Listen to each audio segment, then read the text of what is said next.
एक बार की बात है। एक छोटे से गांव में 4 दोस्त रहते थे।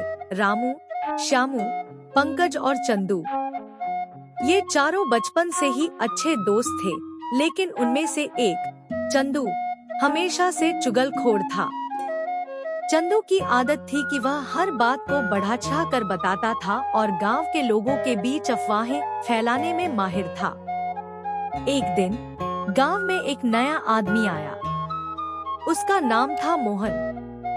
मोहन ने गांव में एक दुकान खोली और सभी लोग उसकी दुकान पर जाने लगे। चंदू ने सोचा, यह तो बहुत अच्छा मौका है। मैं इस नए आदमी के बारे में कुछ मजेदार बातें फैलाता हूँ। चंदू ने सबसे पहले रामू को बताया, सुना है मोहन के पास एक जादुई चश्मा है। जो भी इसे पहनता है वह सब कुछ देख सकता है। रामू ने यह बात श्यामू को बताई और श्यामू ने इसे पंकज तक पहुंचा दिया। अब तो यह बात पूरे गांव में फैल गई। गांव के लोग मोहन की दुकान पर जाने लगे और उससे जादुई चश्मे के बारे में पूछने लगे।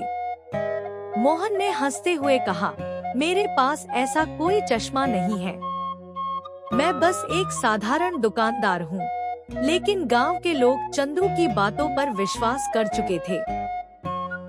एक दिन चंदू ने सोचा कि उसे मोहन से एक मजेदार शरारत करनी चाहिए।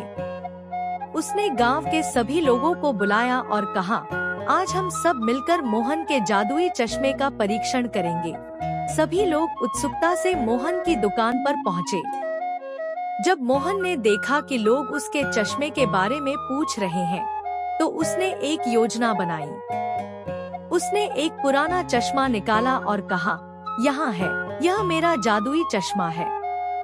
लेकिन इसे पहनने के लिए आपको एक शर्त माननी होगी।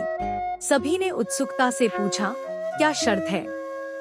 मोहन ने कहा, आपको पहले मुझे 1 रुपए का सिक्का देना होगा। गांव के लोग हंस पड़े और एक एक करके सिक्के देने लगे। मोहन ने चश्मा पहनकर सभी को दिखाया और कहा, देखो, अब मैं सब कुछ देख सकता हूँ।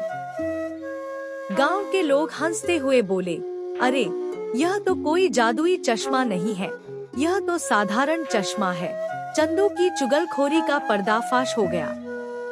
अब सभी ने मिलकर चंदू को मजाक में कहा, तुम्हारी चुगलखोरी की वजह से हमें मजेदार समय मिला। इस घटना के बाद चंदू ने अपनी चुगलखोरी छोड़ने का फैसला किया। उसने समझा कि कभी-कभी सच्चाई से ज्यादा मजेदार बातें खुद बनाना होता है।